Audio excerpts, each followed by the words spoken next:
반갑습니다. 국민정보원 오회입니다. 오늘은 세월호 사고 현장에 나타났던 그 유명한 미군 상륙함을 다시 한번 돌아보고 분석을 해보는 시간입니다. 저는 주권방송 대표 권호익입니다. 자, 저와 함께 또 오늘 또 함께 하시는 우리 카이스트 박사 곽동기 박사님 오셨습니다. 안녕하세요. 네, 목소리가 안 좋네. 요즘에 여름에 에어컨 여름난 감기가 걸렸어요. 네. 그래서 여러분들 다들 좀 건강 유의하시기 바라고 네, 빠른 시일 내에 쾌차하도록 하겠습니다. 알겠습니다. 자, 오늘은 또 동부와의 문 문경환 대표님 오셨습니다. 안녕하세요. 자, 오늘은 저희가 지금 이제 여러 가지 사고 관련한 그 증거 자료들이 막 나타나고 있고 증언들이 막 나오고 있어요. 그래서 이 시점에서 다시 4월 16일로 돌아가 보자 이런 겁니다. 그리고 한미 합동 군사훈련을 또 다시 한번 주목을 해보자. 그래서 오늘은 이 본놈 리차드라고 하는 미국의 상륙함 세월호 사건 현장에 나타났죠. 그 상륙함에 대해서 왜 나타난지, 무엇 때문에 나타났는지, 뭐하다 돌아갔는지 상륙함에 대해서 집중 분석을 해 보려고 합니다. 자, 우선 그 16일 날 한국 시간으로 17일이죠. 미국 국방성 그 송조지라는 이제 국방성 보도 매체에 요 관련한 기사가 났어요. 서해에서 작전 중이던 미국 상륙함이 현장에 도착을 했고 구조헬기 2대를 파견했는데 한국이 요청을 해가지고 돌아갔다. 이런 것이 보도가 됐죠. 네. 그 내용 한번 자세하게 또 설명해 주시겠어요? 네, 그 16일자 성조지 내용은 이겁니다. 알로 아브라함스 주한미 해군 대변인이에요. 이 사람 얘기가 부대의 MH-60 헬리콥터, MH-60 헬리콥터면은 그 대잠 헬기입니다. 시호크라고. 이게 구명정을 싣고 출동을 했다. 이 그 재난 지역에 출동을 했는데 그러나 되돌아왔다. 그리고 이 보넘 리처드 호는 한국군과 밀접하게 계속 이 연락을 하고 있었다. 그리고 그 요청을 받았다. 구조 요청을 받았다. 이렇게 얘기를 하고 있고요. 익명을 요구한 한국 해군 관리에 따르면 이 사태 추이를 지켜보기 위해서 지원 요청하기 전에 좀 기다리고 있다. 이렇게 얘기를 하고 있습니다. 네. 그러니까 쉽게 말해서 이런 거예요. 이 배 지원 요청을 했어요. 그래서 헬기 2대를 투입을 했습니다. 갔는데 한국 해군이 지금 필요 없다. 되돌아가라. 이렇게 해서 되돌아간 거예요. 네. 그리고 해군 관리 얘기는 지금 사태를 좀 지켜봐야 되겠다. 어떻게 돼가고 있는지 지켜보고 필요하면 다시 연락하겠다. 이렇게 얘기를 했다는 거예요. 대기 상태에 있었다는 얘기네. 그렇죠. 네. 근데 한국에서는 그거를 약간 다르게 얘기하고 있죠. 국방부나 이런 데서는 막은 게 아니다. 국방부에서 막은 게 막았다라고 얘기하기는 좀 그렇고, 그러니까 이 상황이 이런 거예요. 국방부의 그 김민석 대변인, 이 사람 얘기는 사고 현장에는 공군의 C-130 수송기를 비롯한 다수의 구조 헬기가 운영되고 있었기 때문에 그 당시로서는 미군 헬기의 역할이 많지 않아 일단 복귀하도록 하고 추가로 임무를 주겠다고 지시를 했다. 이렇게 얘기를 했어요. 그러니까 이 구조 헬기가 많이 있었다는 거죠. C-130 수송기는 헬기는 아닙니다. 이 사람이 왜 이런 이상한 얘기인지 모르겠는데 수송기고 구조 헬기가 많이 있었기 때문에 미군 헬기가 굳이 추가로 더 올 필요는 없었다. 그래서 일단 돌아가라. 그리고 추가로 나중에 필요하면 임무를 주겠다라고 지시를 했다는데 미군한테 지시를 했네요. 근데 그때 헬기가 소방방재청 헬기가 3대가 있고요. 네. 또 어떤 헬기들이 있었죠? 아니, 세 대만 있었지. 아주 많은 무려 3대에 달하는 헬기가 있어서 아니 근데 꼬일 수도 있지 않을까? 이렇게 서로 충돌할 수도 있고. 헬기는 왔다 갔다 실어 서로 날라야 말이 되지 안 않습니까? 실어 날라야 되지 않습니까? 그렇죠. 이제 뭐 예. 이게 그 사람들 3대가 다 세월호 위에 떠 있는 것도 아니고 그러네. 그런데도 예. 너무 많은 헬기가 떠 있어서 예. 미군 헬기는 이제 작업할 공간이 없는 거군요. 세월호가 사이즈가 100m가 넘는데. 예. 근데 이 부분 이게 좀 애매한 게 이 11일 날 협조 요청을 했어요. 아니 11일 11시에 11시. 11시에 협조 요청을 해서 미군이 이제 그 페이스북 그 보넘 리처드 함장이 페이스북에 올린 글에 보면은 우리는 즉각 최고 속도로 사고 현장 향해 달려갔다 이렇게 나옵니다. 그러면서 헬기를 또 띄운 거예요. 헬기부터 먼저 보냈다는 거지. 네, 그렇죠. 배로 가는 데는 시간이 걸리니까 헬기를 보냈으니까 헬기가 도착한 게 거의 한 11시 48분인가 뭐 50분 이 정도 된다. 그러니까 그때는 이미 세월호는 깔아앉아 버렸어 완전히. 그렇죠. 완전히 이제 전복이 된 상태죠. 시호크가 도착했을 때는 세월호가 안 보이는 거죠. 배가 이미 깔아앉아서. 전복이 됐기 때문에 좀 그렇게 설명하면 될 거예요. 그렇죠. 헬기가 할 일이 없었던 거죠. 그렇게 설명하면 될 거예요, 그지? 그렇죠. 국방부가. 보고는 못 받았나 봐요. 근데 나중에 임무가 주변 수색 임무였다고 본원 위처들은 그렇게 얘기하고 있죠. 네, 그거 이제 그 다음 날 요청이 왔어요. 17일 날. 네, 17일 날 요청이 와서 이 여기서 이제 뭐라고 나오냐면 사고 지점에서 약 5에서 15 해리. 그러니까 우리가 잘 아는 이제 킬로미터로 따지면 10에서 한 30km 정도 그 정도 떨어진 구역을 수색해 달라. 네. 이렇게 이제 요청이 와서 거기를 수색을 했다는 겁니다. 시호크 2대 또 띄워가지고 거기를 시호크로 수색을 했나요? 네, 시호크 헬기 2대를 투입해서 수색을 했다. 이렇게. 시호크가 대잠 헬기죠? 네, 대잠. 네. 그 뒤에 대잠 헬기라는 것은 잠수함을 추적하는 그 소나 탐지기를 떨어뜨립니다. 바닷속으로. 바닷속에. 네, 네, 여러 개를 놓고 다니거든요. 그래서 퐁 빠뜨려 가지고 거기서 음파를 쏴 가지고 이렇게 잡는 그런 식으로 이제 하는데 그럼 그걸로 사람 수색- 생존자를 보진 않겠죠. 생존자 구조는 아닌 거죠? 그러니까 이제 저기 실종자, 사망자, 시신 수습을 할 수 있나 그걸로? 수습을 하려면 뭐 할 수는 있겠죠. 근데 그러니까 예를 들어 이제 생존자가 바다 위에 이제 둥둥 떠 있다. 구명조끼 입고 있으니까 그런 사람들이 이제 조류에 떠밀려서 흩어져 버렸으면 이제 그걸 찾기 위해서 광범위한 지역을 이제 찾아야 되는 거잖아요. 벌써 이제 하루가 지나버렸고. 그래서 이제 이 헬기를 2대를 투입한 것 같은데 시호크 헬기 왜 하필이면 또 시호크 대잠 헬기를 투입했냐? 다른 대잠 헬기도 헬기밖에 없지 않나? 근데 아니, 다른 헬기도 대잠용 많아요. 대잠용 소나로 사람을 포착한다. 근데 이건 군속 탐지하는 거 아니야? 소나는? 소나는 이제 사람도, 아니, 음파가 반사하면 네. 다 탐지는 되니까요. 물체는 물고기도 다 탐지할 수 있어요. 근데 이제 그게 이제 거리와 비교를 해봤을 때, 그러니까 이제 대잠용 소나기 때문에, 그러니까 이제 어느 정도 사이즈가 되는 그런 물체들을 주로 식별을 하지 않겠습니까? 그렇죠. 사람하고 사실 물고기하고 구분도 안 될 거고. 아니 그냥 그러면 그 헬기 말고 다른 헬기가 있었다고? 아 많죠. 보넘 리초도에는. 보넘 리초도가 배 자체가 일단 어마어마한. 여기 이제 뭐 자 그럼 본원 위치도 저 설명 좀 합시다 그러면. 네. 본원 위치가 어떤 배인가? 예. 보넘 리처드는 그 상륙 강습함이라고 하죠. 이게 대략 한 배수량이 4만 톤이 넘어요. 4만 톤이 넘으면 세월호보다도 한 6배 가량. 그렇지. 예, 6배 가량 큰 배. 그래서 사실상 거의 항공모함을 생각하시면 돼요. 이게 상륙 강습함이 어떤 역할을 하는 거냐면 약간 좀 이제 상륙 작전에 대해서 말씀을 드릴 필요가 있어요.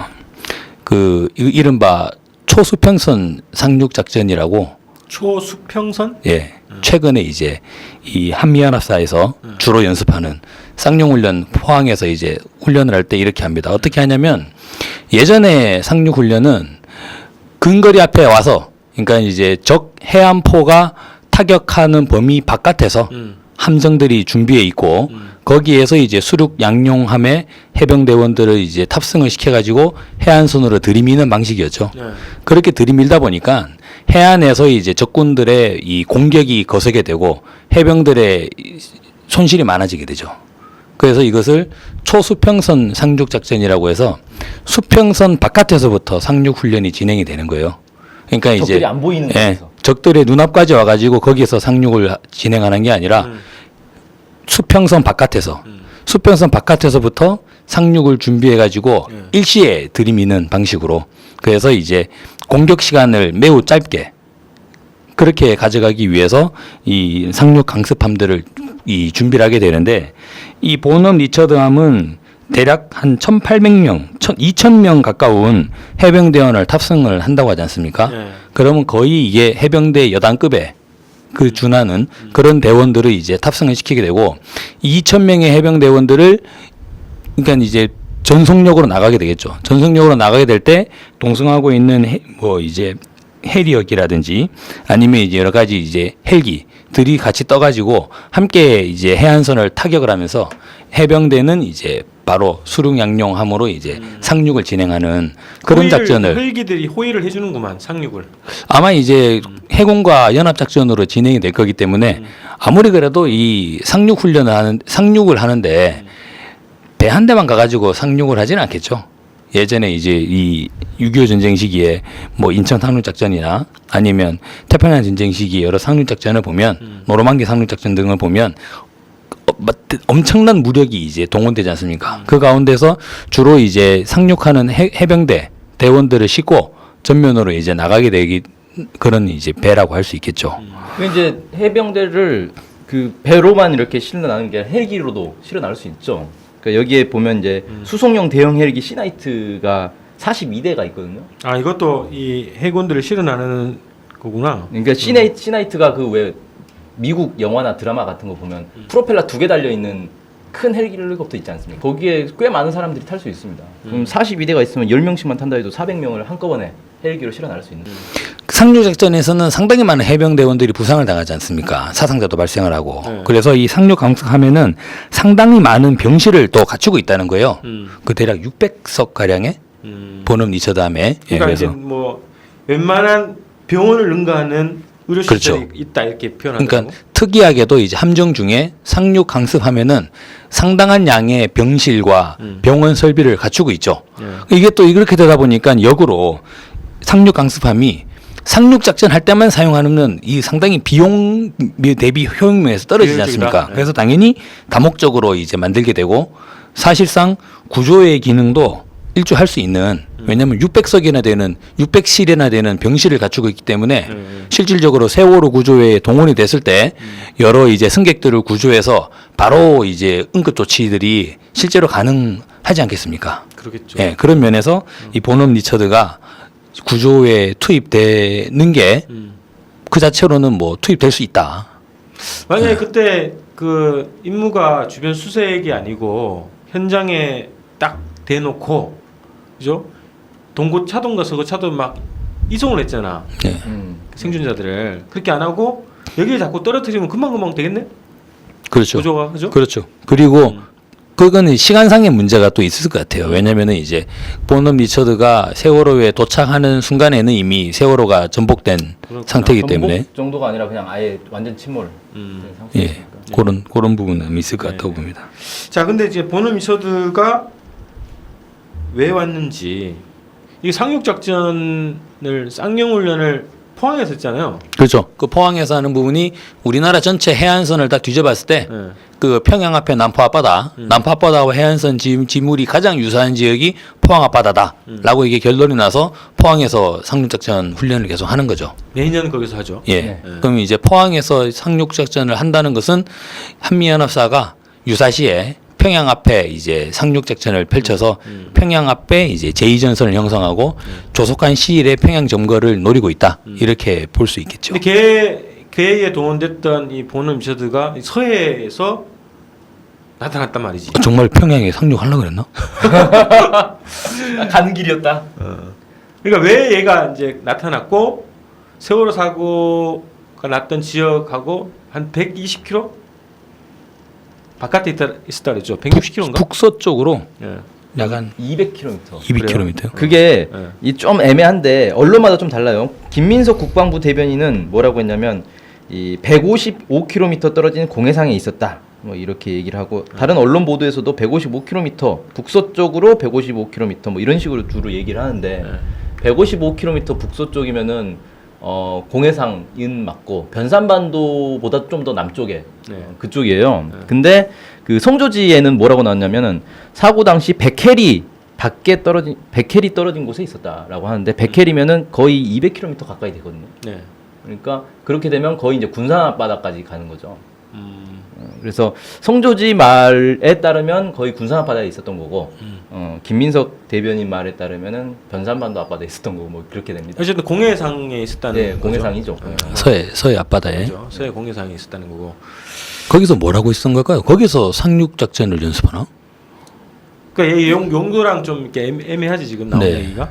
그 이제 뭘 하고 있었냐라고 하면 이 김민석 대변인은 정기적인 경계 임무를 수행하고 있었다. 얘기하고 성조지에서도 일상적인 순찰을 하고 있었다. 이게 경계라고 하니까 사실상 이제 이 일종의 초계 활동이잖아요. 네. 그러면 이제 본업 리처드가 다목적 상륙 강성함이고 여러 대잠 헬기 등을 갖추고 있으니까 이 경계라고 하면은 당연히 대잠수함 경계가 충분히 포함될 수 있겠죠. 그러겠네. 해상에 있는 강습함이. 네. 그러면 이제 여러 보유하고 있는 대잠 헬기들을 주변 수역에 띄우면서 그 소나 장비들을 떨어뜨려서 해저에 있는 잠수함 등의 활동 유무들을 이제 경계하는 그런 역할을 할 수 있죠, 충분히. 그러겠네요. 당연히 생각할 수 있겠죠. 그러니까 뭐 일반적인 배를 그 순찰하기 위해서라면 사실 작은 배를 띄우면 되지 굳이 이렇게 큰 항공모함을 동원해서 순찰을 하진 않겠죠. 그리고 내가 이상하게 생각한 게 여기에 그러니까 쌍용훈련에 그 동원됐던 해병들이 다 타고 있을 거 아니야. 그렇죠. 그죠? 네. 1,800명이. 예. 그 쌍용훈련에 이제 어느 정도 규모의 미군이 동원됐는지는 한번 살펴봐야 될 것 같고요. 네. 그리고 이제 거기에 동원된 강습함이 본음 저도 한 대뿐인지 아니면 추가적으로 더 많은 이제 함정들이 있을 수 있으니까 쌍용훈련 관련해서 보도된 거 딱 보면 나오겠지 않나? 보도가 안 됐나? 보도가 됐겠죠. 네. 제 기억에 대략 한 2,000명 가량이 그죠? 최대 규모로 했지 않습니까? 올해 쌍용훈련을. 예. 그런데 이상한 게 해병들을 싣고 있었단 말이지. 네. 그죠? 그 훈련 해병들을 끝났으니까 고스란히 서해로 데리고 왔다. 그대로 이렇게 싣고 서해로 왔으면 이 해병들이 굉장히 불만이 많을 텐데 상륙 훈련 하는 것도 아니고 자기들 임무는 상륙인데 중간에 내려줬겠죠, 사세보항에. 거쳤다 그 왔다는 거야. 모항이 사세보항이라고. 네, 일본의 그러니까 사세보항이죠. 그 사세보항은 이제 나가사키 옆에 있습니다. 네. 예. 근데 그러니까 그 경과, 그러니까 7일 날 이 훈련이 끝났고 네. 4월 7일 날 쌍용 훈련이 끝났고 그 다음에 서해에 짠 나타났는데 그 사이에 어디서 뭘 하고 있었는지에 대해서는 알려진 바가 없어요. 그러니까 사세보항에 들렸는지 아니면 어디 부산항에 들렸는지 뭐 아니면 바로 그냥 서해로 갔는지 이런 거에 대해서는 알려진 바가 없죠. 자, 그래서요. 서해에서 왜 나타난지 그거는 어쨌든 뭐 한미 간의 뭐 기밀 사항일 수도 있겠죠. 네. 아니면 미국 자체의 이제 기밀 사항이고 작전일 수도 있는데, 자, 세월호 참사가 일어났던 4월 16일을 다시 한번 주목을 하면 그 기간이 한미연합 독수리 연습 있었던 기간이죠. 4월 18일까지가 독수리 훈련 기간이었어요. 네. 예. 그리고 4월 11일부터 25일까지가 맥스선더 훈련.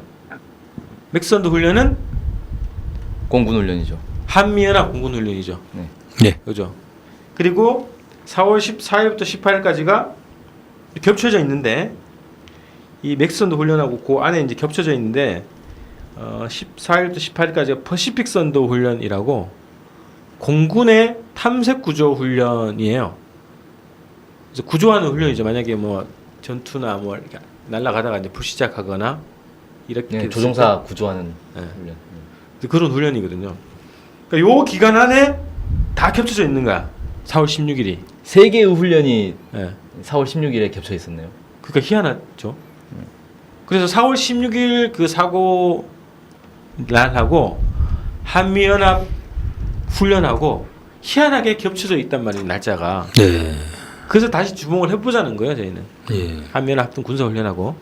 일단은 이게 훈련들이 그 독수리 훈련은 뭐 전체 군이 다 이제 참가하는 거고, 그다음에 엑스 썬더나 퍼시픽 썬더는 주로 이제 공군에서 그렇죠. 주도하고 있는 훈련이고, 그래서 본업 리처드 호가 이 훈련에 본업 리처드 호는 어때 해군 소속이니까 이 훈련에 직접 참가했는지는 좀 가능성 좀 낮아 보이는데 네. 지원 역할은 할 수 있겠죠. 그러겠죠. 지원하는 역할은. 그리고 이제 독수리 훈련 같은 경우는 뭐 당연히 참가를 했을 가능성이 높고, 그 독수리 연습 기간이 4월 며칠까지죠? 16일, 18일까지. 18일까지죠. 근데 성조지에 뭐라고 보도가 됐냐면 4월 16일 날 성조지는 본업 리처드호는 원래 4월 15일부터 18일까지 서해에서 해상 작전을 실시할 예정이었다. 15일부터 18일까지. 네. 이렇게 보도가 돼요. 그러니까 제가 볼 때는 해상 작전. 네. 퍼시픽 선더랑 겹치네요, 완전히. 날짜 거의 겹치죠. 아니 근데 이거는 공식적으로 알려지지는 않았지 않아요? 보도자료나 이런 데서? 성조지에 그냥 보도가 됐죠. 이거. 네. 성조지가 이제 국방부 미국의 미군 사실상 이제 뭐 공보 매체지 아니 않습니까? 그 어떻게 군부의 이제 국방부나 이런 데서 보도자를 보면 한미연합 독수리 연습은 보도를 하잖아요 자체로. 그렇죠. 그 발표하잖아요. 네. 넥스선도 훈련하고 퍼시픽 선도 훈련도 공군에서 보도자를 냈다고. 네. 근데 이 지금 말한 15일부터 18일까지 있었던 그 본론 2차 대원의 훈련은 보도자가 나온 게 없지 한국에서는. 그렇죠. 미국 자체 훈련이었나? 그렇다고 봐야죠. 그러니까 여기엔 뭐라고 나왔냐면 그 자체로 그 어떤 작전을 편다 뭐 이렇게 나오는데, 그러니까 이게 훈련이 아니라 작전이라고 봐야 돼요. 왜냐하면 오퍼레이션이라고 표현이 되어 있기 때문에 네.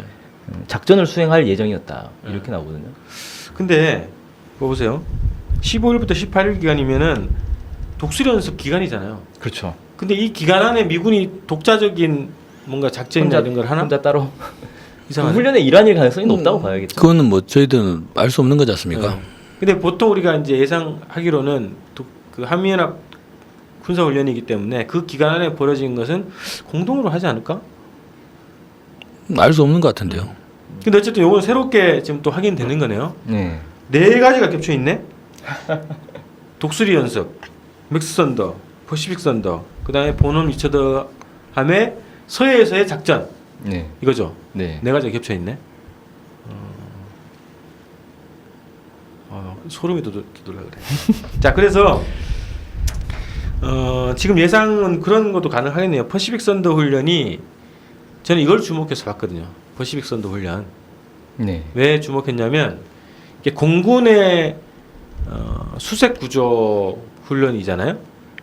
탐색 구조 훈련. 탐색 예. 구조. 그러니까 자기 뭐 조종사 이제 구출하고 뭐 수색해서 이제 데려오는 이런 훈련인데 그 보도 자료에 보면은 그 태백섬인가 그 산에서 불시착한 그 뭐 헬기의 네, 태백 지역에서 조종사를 구출하는 그런 훈련을 공개를 했어요 사진으로. 네.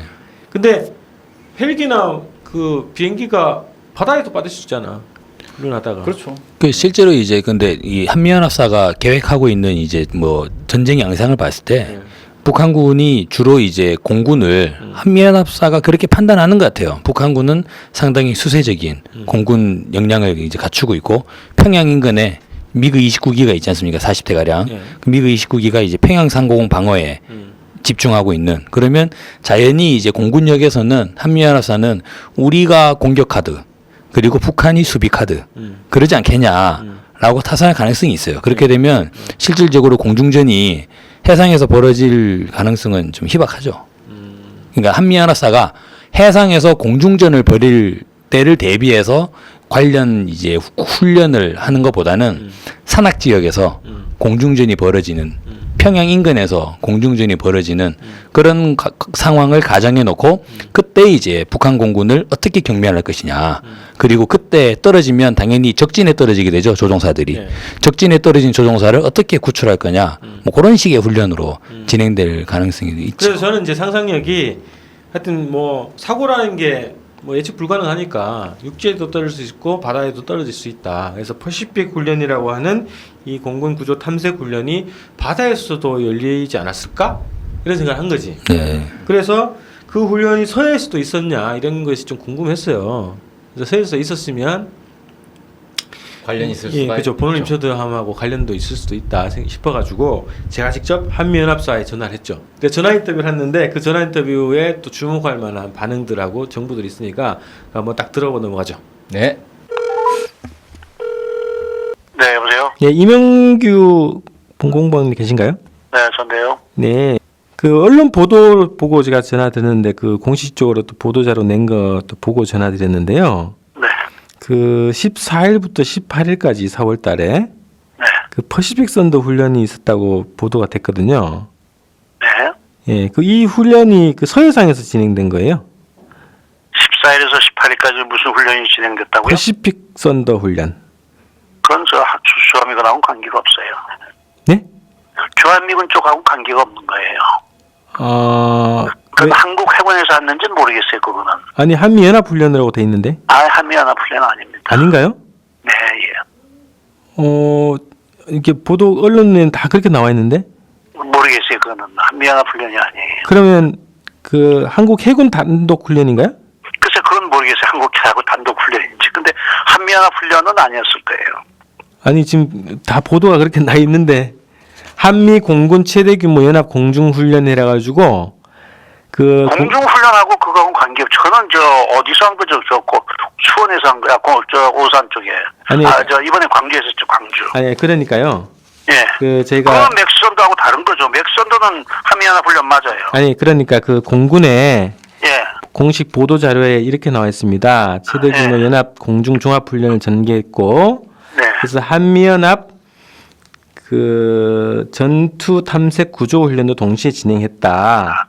예, 예. 그래서 그게 퍼시픽 훈련이고 예, 2008년도에 미국에서 단독으로 실시하다가 2009년부터 한미 연합 훈련도 발전했다는 거예요. 예, 예. 그럼 한미 연합 훈련 아닙니까? 그거 어디 공군에서 나온 게 그렇다고요? 네, 네. 그건 저희 봐야 돼. 우리가 왜냐면 그런 거 발표한 적도 없고, 네. 우리가 보도자료 낸 적이 없어요. 그럼 공군은 어디서 이 내용을 글쎄, 그건 모르죠, 그거는. 뭐, 저도 좀 알아봐야 되겠네요, 그건. 예, 한번 확인을 해보시고요. 이거는 오래된 얘기입니다. 4월달에 벌써 나온 얘기고 네, 예. 퍼시픽 선도 훈련이 미국하고 진행되는 공동 훈련이 아니라는 거죠. 아니야. 퍼시픽 선도는 공군 훈련이에요. 그건 맞아요. 아니 지금 얘기는 넥스 선도하고 얘기했잖아요, 지금. 넥스 선도하고 예, 예. 퍼시픽 선도. 퍼시픽 그거 있죠. 예, 그 훈련이 있죠. 네네. 예, 그건 했죠. 그러니까 제가 무슨 물어봤지 않습니까? 퍼시픽 선도 훈련이 한미연합 훈련이었 네, 맞죠. 예, 예, 예. 또 아니라고 얘기하셔가지고. 아니죠. 지금 서해상에서 해상 그 훈련을 했냐? 그래서 내가 그건 난 모르는 바다 그랬죠. 그러니까 퍼시픽 선도 훈련이 서해에서 진행됐는가 제가 물어봤잖아요. 그건 공군 아니에요. 공군 해군이 아니고. 그거는 넥스 넥스선도라는 거는 네. 공군 훈련을 얘기하는 거거든요. 그러니까 그건 알고 있습니다. 네, 근데요. 근데 퍼시픽 선도 훈련이라고요. 네, 예. 있지 않습니까? 그죠? 전투 글쎄, 탐색 아니, 훈련. 뭐, 옛날에 있었는지 그건 모르겠어요. 정확하게 훈련이 너무 많아가지고, 네. 내가 그것까지 모르겠어요. 근데 왜 공군에서 자료를 냈다면서요, 그게요. 네네. 공군에서 했는데 왜 해군 것도 내요? 아니 그래서 그러니까 저기 전투 탐색 구조 훈련이라고 하고 전투 탐색이라는 건 해군 탐색을 얘기하는 건 아니에요. 아니 그러니까 공군 탐색도 있겠죠 물론 그런데 그렇죠. 예, 예, 네네. 예, 예. 그래서 예, 퍼시픽 선도라고 이제 이름이 놨길래 예, 예. 이게 바다에서 또 이제 구조 탐색 훈련이 있을 수 있지 않습니까? 그 공군은 할 수가 없죠. 항공기가 예. 그 전투 훈련 중에 만약에 네. 바다에 침몰을 하면 그 구조를 해야 되지 않습니까? 예. 그래서 그런 훈련인 걸로 제가 판단이 들어서 물어본 거예요. 예. 네. 그러니까 저는 이제 처음에 설명을 했을 때 네. 4월 14일에서 18일까지 여기서 무슨 서해안에서 훈련을 했느냐, 네. 해군이 훈련했냐 이걸로 난 들었어요. 네. 그 해군은 훈련한 게 없습니다. 그러면 공군은 있어도 예. 그 퍼시픽 선도 훈련이 14일부터 18일까지 있었다는 것이 지금 나온 거거든요. 보도자료가. 네, 그건 제가 좀 봐야 돼요. 네. 모르세요? 한미연합 훈련인데? 아이고 우리가 주관하는 게 아니거든요. 그거는. 그럼 그건 저 공군 측에서 주관하기 때문에 퍼시픽 선도에 참가하는 게 구조 헬기하고 미국군은 F-16하고 A-10 그다음에 AV-8이 참가했죠. 네네. 예. 아니 그 한미 연합사가 예. 그 한미 간의 그 합동 훈련을 전반적으로 다 파악을 하고 있지 않습니까? 예, 파악하고 있습니다. 예. 근데 왜 이거는 모르신다고 그러시네요? 퍼시픽 훈련이 4월 18일부터 18일까지 실시된 건 맞아요. 네. 근데 처음에 저한테 말씀했을 때는 퍼시픽 선도라는 말 안 했잖아요. 저 물어봤지 않습니까? 퍼시픽 선도 훈련. 근데 훈련을 했는데 그러면요. 예. 그러니까 그 훈련이 서해에서 벌어진 거냐 물어본 거예요. 장소를 네네. 어디 한쪽에다 딱 지정해서 하는 건 아니에요. 공군은요. 그러니까 이제 서해에서도 할 수 있고 동해에서도 할 수 있고 이렇다는 거죠. 바다에서 꼭 하는 게 아니죠. 여러 군데서 할 수 있죠. 그러니까 아니 그래서 제가 산에서도 할 수 있는 거고 탐색이라는 게 그렇겠죠. 물론 그런데 예. 서해에서도 진행됐는가 물어본 거예요. 글쎄 그것까지 장소는 저희한테 나와 있는 건 없어요. 지금. 없어요? 정확하게. 예. 그래요. 그럼 한번 공군 쪽에다 물어보면 알죠. 우리나라 공작사나 이런 데다가요. 아니 지금 제가 방금 국방부하고 예. 통화를 했는데 예. 퍼시픽 훈련에 대해서는 한미연합사가 다 총괄하기 때문에 자기들 잘 모른다는 거예요. 그러면 누구한테 물어봐? 예를 들어서 똑같은 거거든요. 예를 들어서 주관을 한다 그래서 한미연합 훈련을 하게 되면은 네. 저희가 이제 항상 발표하듯이 이제 키 리졸브 훈련하고 네. 그다음에 이제 독수리 훈련 네. 봄에 하는 거요. 네. 그다음에 여름에 하는 이제 을지 훈련. 네. 이거는 한미연합사 사령부가 주관을 합니다. 네. 그러니까 그거에 대한 답변은 저희가 다 할 수 있어요. 네. 그러나 그거를 제외한 한미연합 훈련들은 네. 각 군에서 담당하거든요. 아, 이건 그러면 맥스 그러니까 선대는 공군은 공군에서 담당하는 거고 네네. 해군은 해군에서 담당하거든요. 그것까지 저희들이 다 파악하고 있지는 않습니다. 아, 그러면 그 네. 이번에 맥스 선대 같은 경우에는 미국 공군하고 그 그렇죠. 한국의 그 공군 작전 사령부랑 같이 훈련을 하는 거고 그렇죠. 예, 예. 그러면 그거를 파악을 하고 있는 데는 대한민국 공군이거나 미국의 예, 공군이 그날 거기 참가했던 공군 뭐 6탐색 구조대인가 아마 그런 데 있을 거예요. 네, 예, 그쪽하고 네. 아니면 미 공군 측에다 연락을 하셔야죠. 예, 그러면 또 저기 그 또 하나가요. 예, 예. 그 세월호 사건 관련해서 이제 본험 리처드호가 예, 예, 현장에 투입됐지 않습니까? 예, 예. 근데 그 국방부 이 보도 자료에 보면은 거기 서해에서 정기적 경계 임무 수행 중이었다 이렇게 나오는데 네, 맞습니다. 예, 예. 이게 그때 훈련 기간이었나요? 그때가? 그 훈련이 독수리 훈련이 계속되고 있었거든요. 네네. 그러니까 이제 본함 본함 리차드함은 원래가 상륙 강습함입니다. 그렇죠. 쌍용 훈련 동원됐죠. 그렇죠. 이제 그래서 쌍용 훈련에 동해에서 하는 쌍용 훈련에 참가를 했고, 네. 그래서 그거를 마치고 그다음에 경계 훈련에 들어갔던 거죠. 예, 경계 훈련 중이었고요. 예, 예. 네. 경계 훈련에 중이었는데 네. 그 한국 해군으로부터 이제 그 세월호 참사 사고를 듣고, 그다음에 이제 그 본함 리차드도 그쪽으로 향하기는 했지만은 알다시피 배라는 게 상당히 시간이 걸리기 때문에 네. 그 상륙 강습하면은 그 오스프리 헬기하고 그다음에 이제 그 MH-60 구조함을 살 수 있는 그 헬기가 있어요. 네. 그래서 이제 구조 헬기를 먼저 보낸 거죠. 보냈는데 한국 정부에서 거부한 게 아니라 네. 그게 도착할 때쯤에는 헬기가 하는 역할이 없었어요. 네. 그래서 돌려보내서 다음에 이제 그 대기하고 있으면 다시 이제 부른다 이렇게 됐던 거죠. 근데 그거를 뭐 오해들 해가지고 무슨 뭐 한국 정부에서 무슨 뭐 그걸 안 받아들였더니 있다고 얘기를 하는 건 그건 잘못된 거, 아주 잘못된 거. 아니 그 내용은 네. 성조지에 보도된 내용입니다. 아니야, 성조지에도 그렇게 안 돼 있어요. 그 한번 자세히 읽어보세요. 나는 네. 어디에 올라온 거 다 봤어요. 성조지도 봤고요. 네네네. 예, 예. 그거는 뭐, 어떻든 간에, 그거는, 예를 들어서, 왜 오지 말라고 할 이유도 없었고, 또, 그 당시에 시간 상황을 보세요. 몇 시간 후에, 그때 그 구조 헬기가 할 일이 뭐였나고. 구조 헬기라는 건 발에 빠진 사람을 구조하는 거잖아, 이게. 네. 근데 이제 배가 거의 도착했을 때 거의 뒤집어진 상태란 말이에요. 네네. 그 바다에 떠 있는 사람이 있는 상태는 아니잖아요. 이게 물속에 들어가서 구조해야 될 형태는 아니에요, 이게. 그 헬기가 할 일이 없죠, 그거는. 네네. 그러면 이제 그 헬기라는 게 알다시피 몇 시간을 떠 있을 수 없는 거잖아요. 이게 제한된 시간밖에 못 뜨잖아요. 그렇죠. 네. 네, 그러니까 대기 상태에 있는데 그러면 본함에 가서 대기하라고 이렇게 된 거죠. 이게 그다음에 이제 본함은 오고 있었기 때문에 본함은 계속해서 몇 시간 후에는 본함에 도착한 거고요. 네네네. 네, 예. 이게 해군의 요청을 받으신 건가요? 그러면 본홈 리처드가? 아, 그렇죠. 이선가 요청을 받아서 오게 된 거겠죠. 예, 예. 이제 해군의 요청을 받아서 왔다는 거잖아요. 뭐 내가 알기로는 그렇습니다. 예. 네네. 그러면 현장에서는 해경의 뭐랄까요? 현장 지휘 이런 걸 받는 건가요? 아니죠. 그건 아니죠. 그래요? 일단은 미 해군은 네. 한국 해군하고 협조 단계로 이루어지잖아요. 한국 해경하고 협조 단계가 이루어지는 게 아니죠. 네네네. 그렇죠. 그냥 모든 건 한국 해군 카운터파트를 통해서 들어오는 거죠. 그래서 해경이 요청을 하면 해군이 리처드함에도 그렇죠. 요청하고 예, 이런 그렇게 식으로. 그런 식이 되겠죠. 예. 예. 그래서 이제 본함 리처드함은 네. 아까도 설명했다시피 구조하고는 관계가 없는 원래 함정 아니에요, 이게. 네네. 그래서 이제 그거는 제한적인, 다시 말하면 할 수 있는 활동이 제한되어 있는 거고, 그래서 지금 세이프가드라는 게 태국에 있다가 그게 원래 본격적인 구조함이에요. 그렇죠. 그 이제 미국에도 4대밖에 없는 거죠, 그게. 네네. 그게 이제 들어온 거예요. 그러니까 들어오는데 알다시피 시간이 걸리는 거 아니에요. 네네. 그러니까 지금 현장에는 세이프가드가 가 있죠. 현장에 있어요. 예, 그러니까 본함은 철수했고요. 네. 어때요? 좀 말이 너무 왔다 갔다 하는데요, 이 사람이. 그러니까 이런 경우는 심리적으로 뭔가 숨겨야 될 필요가 있을 때 자기가 듣고도 못 들은 걸로 사람은 아니 좀 약간 좀 이해가 안 가는 게 잘 모르겠으면 모른다고 하고 알아보고 연락 주겠다고 하지. 그걸 왜 말을 빙빙 돌리나 왜? 그죠.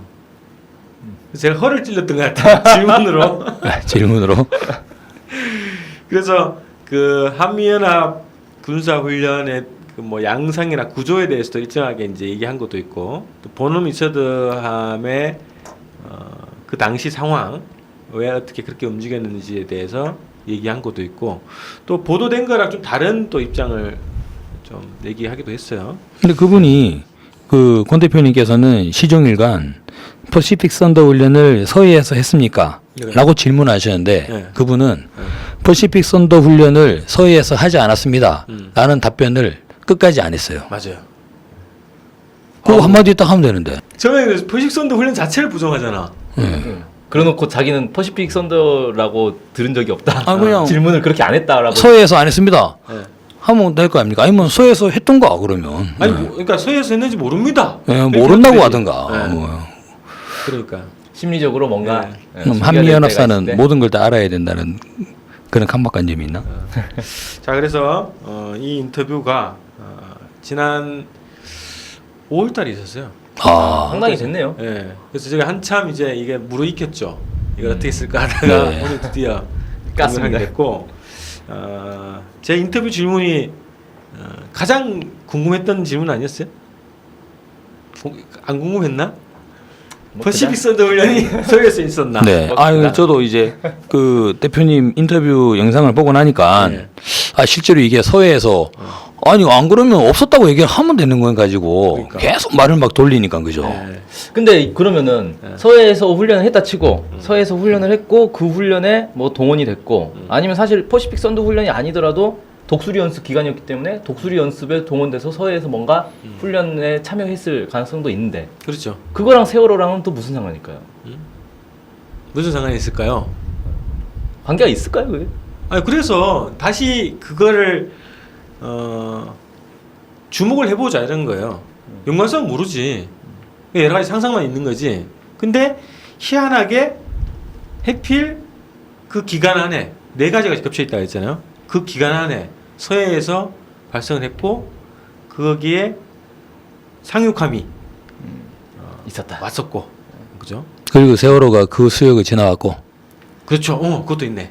군산 앞바다? 예, 저는 그게 좀 이제 이상한 게 사고가 발생할 그 시점에 이 배가 군산 앞바다에 있었다는 거예요. 공해상에. 그 그리고 미국의 공식 보도에 그렇죠. 따르면 예, 성조지에는 그렇게 나오죠. 그러면 그리고 거기를 세월호가 또 그 전날 새벽에 전날 새벽이 아니죠. 그날 새벽에 지나가지 않았습니까? 지나갔지. 예. 그럼 본업 리처드가 그 사고 발생 시점에는 군산 앞바다에 있었는데 그 전에는 어디 있었는지를 모른단 말이에요. 그러니까 밤새 그냥 거기에 있었을 수도 있는 거고 아니면 돌아다니다가 그 시점에는 딱 거기에 도착했을 수도 있는 거고.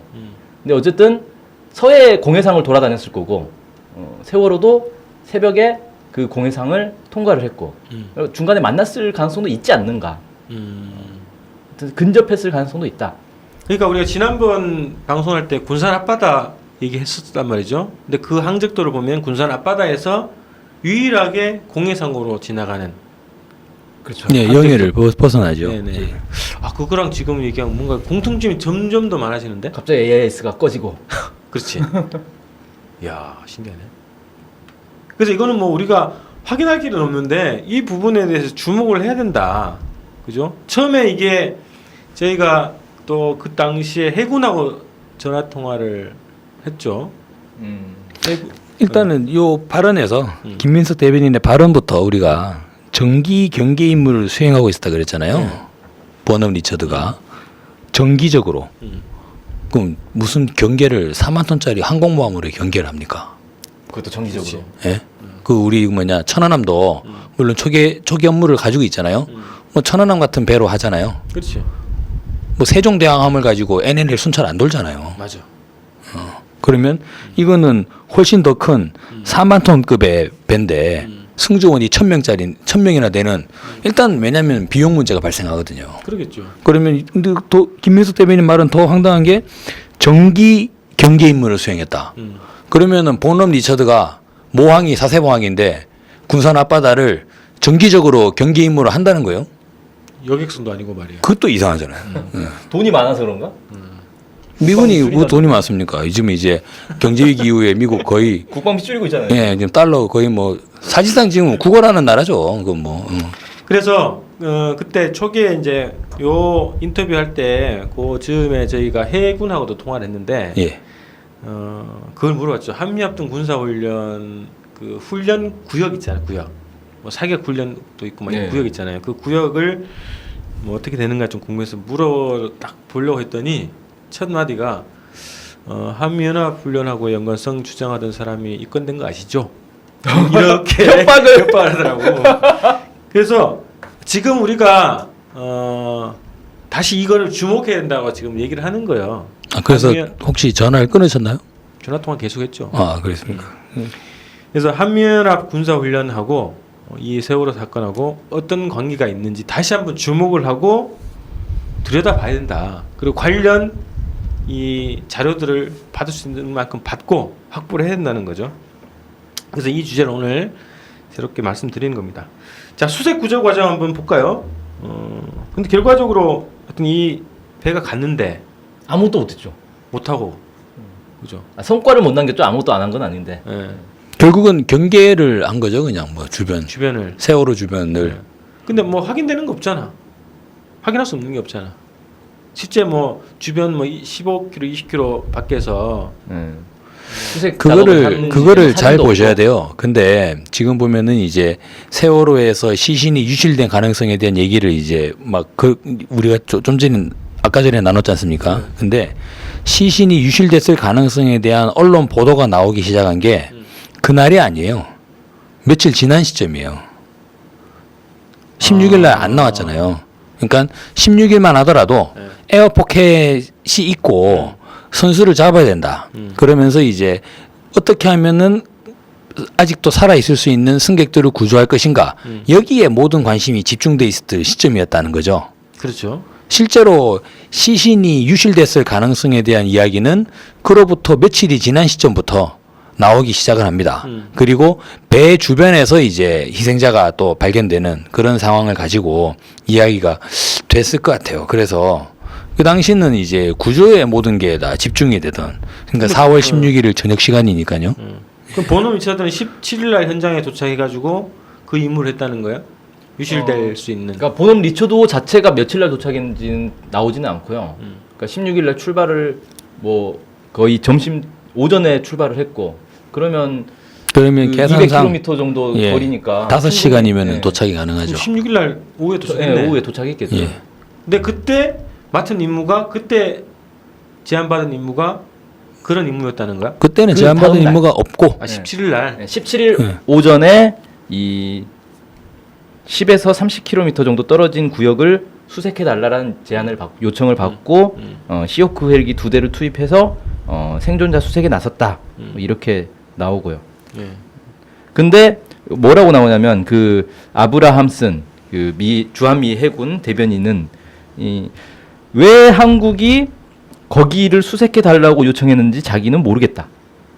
이렇게 얘기를 합니다. 예, 그래서 이제 왜 하는지도 모르고 이제 한국군이 해달라고 하니까 이제 하는. 예. 예. 근데 저기 또 방금 이상한데 있을지도 모르는 생존자 구조를 수색을 20km, 30km 밖에서 하라는 얘기라는 거잖아 지금. 그렇죠. 근데 그렇게 짐작할 수 있죠. 근데 당일날 바로 어쨌든 해경도 가고 저기 어선도 막 갔잖아요. 네. 주변에. 네. 근데 그 생존자가 있었으면 거기서 확인이 안 됐을까? 그래서 저는 그 밖으로 떠내려갔을 가능성이 거의 없다고 보거든요. 상당히 많은 어선들이 있었고. 그렇죠. 어마어마한 생존자가 분들이 이제 물에 떠 있었다면 네. 나머지 무슨 뭐 시신이 유출됐다 이러면 혹 모르겠어. 근데 다 갇혀 있었잖아. 배 그렇죠. 안에. 네. 가능성 거의 없죠.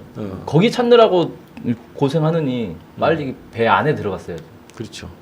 그러니까 그 임무도 좀 이렇게 이해가 안 된다는 거지. 일단은 이제 그 시점에서 네. 그런 걸 생각할 머리가 안 돌아갔을 것 같아요. 그러니까 이제 전체적으로 너무 보면. 당황했다.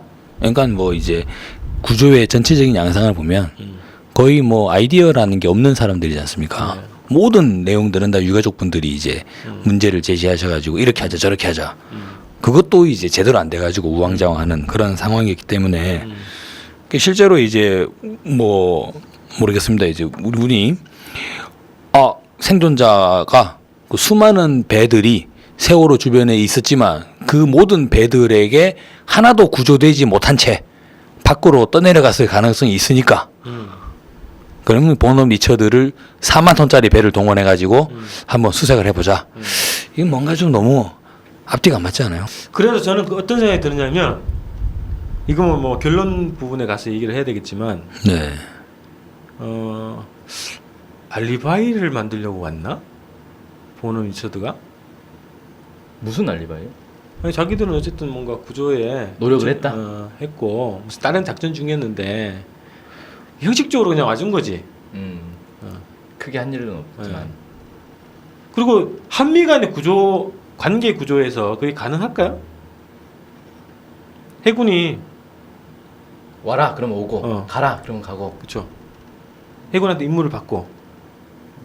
근데 미국 입장에서는 자기들 배가 깔아준 것도 아닌데 자기들이 주도적으로 나서서 야 이건 이렇게 하고 저건 저렇게 해야지 이렇게 얘기할 필요는 없지 않을까요? 그냥 우리는 그래도 친선을 위해서 도와주러 왔으니까 너네 뭐 도와줄까? 얘기만 해. 다 도와줄게. 이런 입장이었을 것 같은데. 그러면은 결국은 이제 해경의 문제. 상황 지휘소, 현장 지휘소가 정신이 없었던 거 아니냐. 그러니까 그 아까 그 김민석 대변인이 뭐 헬기 충분히 많으니까 굳이 안 와도 된다. 뭐 이렇게 얘기했는데 이미 배가 깔아앉은 상태여서 나중에 또 그런 얘기가 하잖아요. 이미 배가 깔아앉았기 때문에 헬기가 와도 할 일이 없었다. 아까 그 누굽니까? 한미연합사 그 사람 얘기는. 네. 그럼 서로 말이 안 맞는 거예요. 헬기가 할 일이 없으면 한국 소방청 헬기는 거기를 왜 떠다닙니까? 할 일도 없는데. 그렇죠. 그것도 이제 앞뒤가 안 맞는 거죠. 그러니까 아니 실제로 이 보놈 리처드가 이제 그 수색을 요청받은 그 수역에 이제 뭔가 있는 거 아니에요? 그러니까 그런 의심이 든다. 대장 헬기를 투입했으니까 뭔가 그 예전에 그 이제 천안함 때 왜 재산 부표가 상당히 논란이 됐지 않습니까? 그렇죠. 그러니까 엉뚱한 거를 미국의 어떤 구조물을 수색하기 위해서 미군 함정을 동원했다. 그렇죠. 미군 함정이 동원된 거는 자기들 거를 구조하고 수색하려고 동원됐다. 예전에 그런 이제 논란들이 재산 부표, 천안함 재산 부표 논란들이 있었지 않습니까? 보놈 리처드가 다음날 왔는데 세월호는 정작 구조에 참여하지 않고 그렇죠. 주변 바다를 수색해 달라. 그것도 주변 바다 수색을 했다는 거예요. 네. 그리고 22일 날 갔다는 거예요. 5일 동안. 그러니까 주변 수색을 16일 날 도착을 했고 17일 날 임무를 받고 22일 날 그럼 5일 동안 그 주변을 수색했다는. 7일 아니야? 17, 18, 19, 20, 21, 22. 6일 동안. 6일 동안 그 주변 해역을 수색했다. 그 큰 배가. 예. 그 4만 톤짜리 배가. 그 배 자체는 어디에 있었냐면 그 20에서 25헬이 떨어진 곳이라고 해요. 그러니까 대략 한 40km 정도 떨어진 곳에 있었고 거기서 이제 헬기를 보내가지고 한 20km, 30km 떨어진 곳을 수색을 한 그런 거죠. 그거 5일 동안 수색을 할 거로 치면 그냥 이제 육안으로 시야로 이게 수면 위에 떠 있는 이 부유물들을 시야로 그냥 이제 한번 살펴보는 수준을 뛰어넘어서 소나를 집어넣어서 수중 탐색까지를 해야지 그 정도 시간이 걸리지 않을까요? 그러니까. 근데 이건 이 언론 보도가 구체적으로 나오진 않아서 그 17일에는 그 10에서 30km 떨어진 곳을 수색을 했는데 그 다음 날부터는 어디를 수색했는지는 나오진 않아요. 그래서 이제 그거를 그 하루만 그 수색만 했을 수도 있고 아니면 이제 22일까지 했을 수도 있고 뭐 어느 동안 했는지는 알 수 없는 거고. 다른 데를 했는지도. 확실한 건 공식적인 것은 16일 날 현장에 도착했고 22일 날 임무를 마치고 돌아갔다. 자세보로 돌아갔다. 이건 확인된 거지. 거기서 이제 뭐라고 얘기를 하냐면 미 해군 7함대 공보실에서 4월 23일 날 보도 자료를 냈는데 한국이 보유한 선박과 항공기 등 현재 자원을 활용하면 수색 및 구조 작업을 하는데 충분하다는 한국군 지휘부의 결정에 따라 보넘 리처드호가 탐색 구조 임무에서 벗어나게 됐다. 이렇게 얘기를 합니다. 한국군으로 충분하다 이거죠. 충분하다. 한 명도 못 구했는데? 그 한국군 지휘부는 누굴까요? 그 판단을 한 한국군 지휘부. 한국군 지휘부의 결정. 한국군의 통수권자는 박근혜 대통령 아닙니까? 박근혜 대통령이 직접 판단하지는 않았을 것 같고. 아니면 그 정도는 머리가 안 되고 그 밑에 누군가 그 당시는 뭐 김장수 안보실장, 김관진 국방부 장관, 한기철 해군 참모총장. 합참부장 합참부장도 되겠다. 그런 데서 누군가 이제 판단했겠죠. 아 이제 뭐 우리 할 만큼 했으니까 본업은 돌려보내자. 이렇게 판단. 그런데 정작 한국의 이 병력 자원들은 이 군 자원들은 실제 동원이 됐냐? 이것도 의문이죠. 언론 보도에 따르면 어마어마하게 네. 동원됐잖아요. 해군만 해서 28척인가 네. 배가 동원이 됐고. 네. 헬기, 항공기 뭐 그죠? 헬기, 항공기에 뭐 UDT 대원에. 근데 정작 육군도 뭐 특수전 부대 뭐. 정작 사진은 한 장도 없어요. 사진도 없고 유족들의 증언에 따라도 16, 17일 날 조용했다는 거예요. 아, 왜 사진 안 찍었을까요? 그 이번에 그 기밀 사항이라서. 임병장 총기 난사 사건을 보면 대역을 쓰면서까지 사진을 찍잖아요, 군이. 저기 호송할 때 병원. 예, 그 논란됐지 않습니까? 네, 네. 그 실제 임병장이 아니었잖아요, 그 사람. 아, 그 장병은 뭐가 되는 거예요, 진짜? 어? 또 대역을 쓰면서까지 카메라 타임, 포토 타임을 한다는 거예요, 국방부가. 국방부가 상당히 언론을 눈치 보고 있는 이런 이제 기관이지 않습니까? 그런데 이 세월호 같은 커다란 사건을 접하고 수십 척의 배가 출동했다고 하면서 왜 사진 안 찍었을까? 그러게 희한하죠. 제가 본 유일한 사진 중에 하나는 한길철 해군 참모총장이 예. 그 독도함이죠. 독도함 위에서 이렇게 지시를 내리는 바다 쪽 사진이 아니라 이쪽 그 배를 배경으로 한 참모총장의 사진 하나 딱 이제 본 기억이 있어. 국방일보에서 그 나온 보도가 있어요. 사진이 그 제일 처음 도착한 배가 그 한문식함이라고 해서 고속 유도탄 고속전인가? 네, 유도탐함. 네. 그게 이제 세월호에 가장 먼저 도착했는데 그 배에서 찍은 사진이 있어요. 그러니까 고속정 앞머리가 보이고 세월호가 저기 보이고. 근데 세월호가 완전히 다 깔아앉아서 거의 조금 선수 부분 조금만 나온 그 사진이거든요. 그러면 거의 그게 한 11시쯤 된다는 거 아니에요. 그렇죠. 근데 국방부에서는 9시 48분인가에 도착했다고 이렇게 맞아. 얘기를 하죠. 보도자는 그렇게 냈지. 네. 예. 자, 희한하죠. 그래서 한국군의 자원으로 충분하다라는 그 판단도 누가 내렸냐, 그죠? 네. 누가 또 돌려보냈냐, 어떻게 돌려보냈는지 그냥 합의를 한 건지 모르겠지만 그것도 희한한 거죠.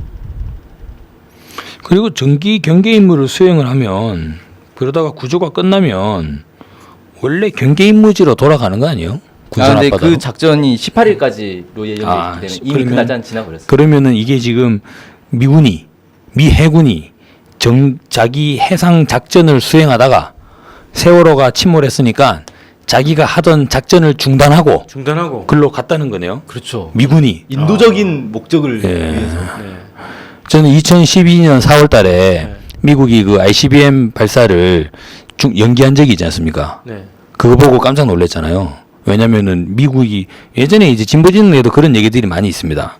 미국이 어떻게 해요? 자기네들 훈련인데 키리졸브 중단 말이 돼?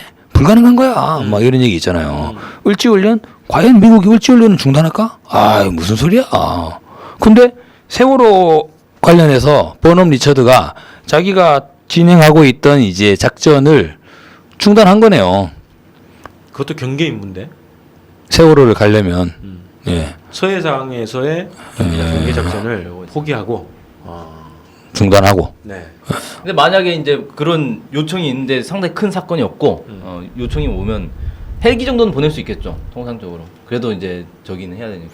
왜냐면 저기 우리 천안함 때하고 비교를 한번 해보면요. 천안함 침몰했을 때 미국이 이제 헬기 등이 또 왔죠. 링스 헬기 등이 와가지고 맞죠. 이제 실제로 막 뭘 건져 올려가는 그런 영상도 또 나왔지 않습니까? 그게 미군 헬기였습니까? 한국군 헬기가 아니고? 미군 헬기예요.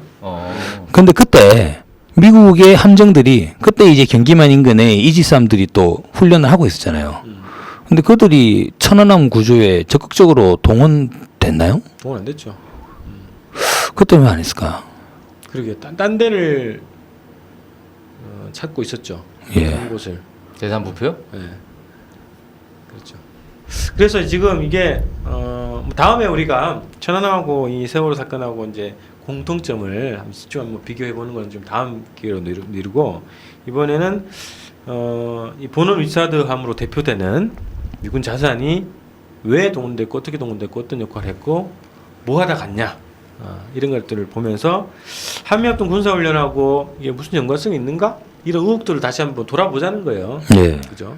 우리가 뭐 다 파악할 수 있는 건 아니고 추적해보고 분석을 해봐야 되는 거죠. 자, 그래서 정리 좀 해보죠. 세월호 참사하고 한미합동 군사훈련과의 연관성이 없을까?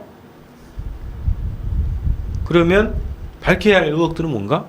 요거를 한번 정리를 해보죠. 일단 이 보넘 리처드가 왜 사고 시간에 군산 앞바다에 있었나.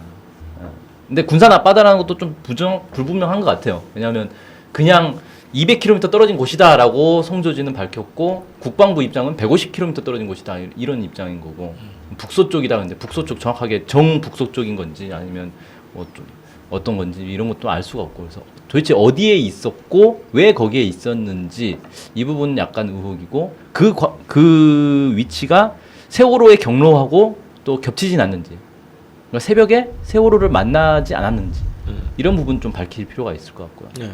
그다음에 도대체 와가지고 구조를 해달라고 요청을 받고 왔는데 국방부는 왜 그걸 다시 돌려보내는지. 근데 거기선 그래요. 그러니까 도착할 때쯤 되니까 세월호가 깔아앉아서 할 일이 없었다 그러는데 그 헬기가 오는데 1시간도 안 걸렸거든요.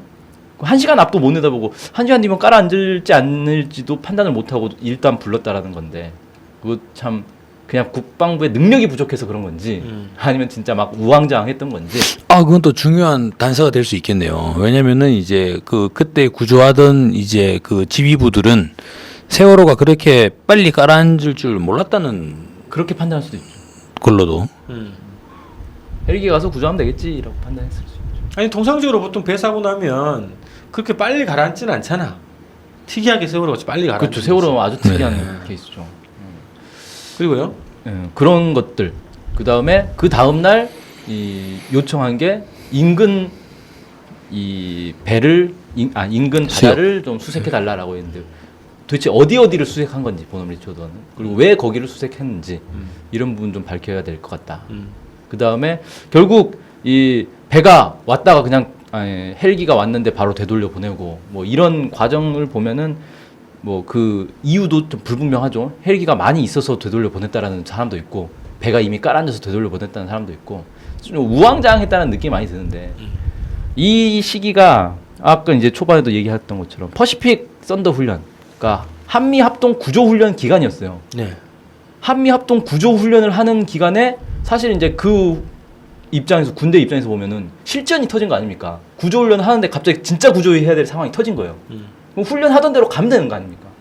이게 올해 처음 했던 훈련도 아니고 몇 년째 지금 해온 훈련인데 그럼 훈련한 대로 그냥 하면 되는데 이렇게 우왕좌왕하고 뭐 뭘 요청해야 될지도 몰라가지고 헬기가 왔는데 되돌려 보내고 일단 대기하고 있으라 했다가 결국은 뭐 아무것도 안 하고 이런 이제 우왕좌왕한 게 훈련이 잘못된 건지 아니면 훈련 백날 해봐야 이 한국군의 어떤 이 능력의 문제인 건지. 아니야 그 훈련 성격 자체가 국민들을 살리는 훈련은 없는 거지. 군인들만 성격 살린다. 자체가. 군인이든 국민이든 어쨌든 사람은 사람이잖아요. 사람을 살리는. 군인은 거. 전투를 하니까. 전투 이 소모품을 구조하는. 그치, 구조하는 게 핵심이라는 거지. 그 훈련 성격 자체가 반민중적이네. 참 나쁘네요. 또 뭐 있어요?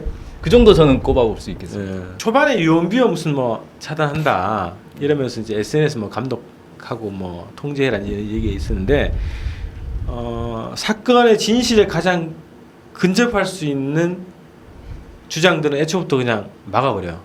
그죠? 네.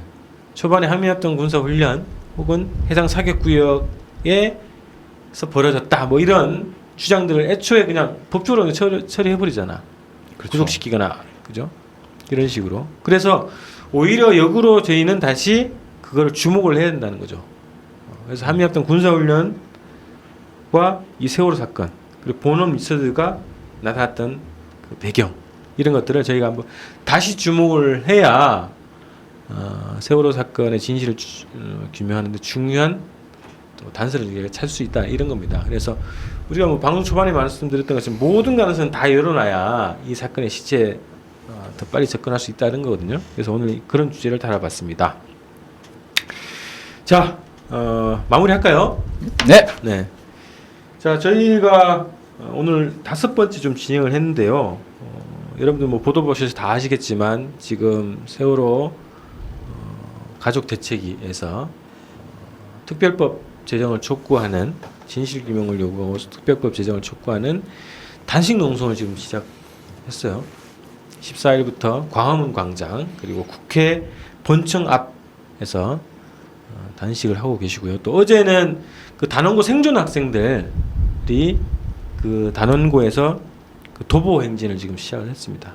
그래서 오늘 오후에 또 국회 농성장으로 방문을 한다고 하고요. 그래서 이 진실을 향한 이 싸움이 아주 거세게 벌어지고 있죠. 그래서 저희도 이 세월호의 진실을 찾는데 미력하지만 저희들의 경험 그리고 저희들의 분석 이런 걸 동원해서 역할을 최대한 전개해 나가겠습니다. 그래서 저희가 주장하는 것들에 대해서 여러분들 의견도 좀 많이 보내주시고요. 또 여러분들의 경험 그리고 여러분들이 가지고 있는 어떤 제보 내용이나 이런 게 있으면 저희한테 좀 보내주시기 바랍니다. 그러면 저희들도 차원에서 또 분석을 하고 검토를 해서 또 다음 방송에 또 담아내도록 하겠습니다. 자, 오늘 국민정보원 5회 세월호 사고 현장에 나타난 미군 상륙함 원홈 리처드라는 것을 주제로 집중 분석을 해봤습니다. 저희 또 다음 주에 또 뵙겠습니다. 오늘 함께 해주셔서 고맙습니다. 감사합니다. 고맙습니다. 다음 주에 뵙죠.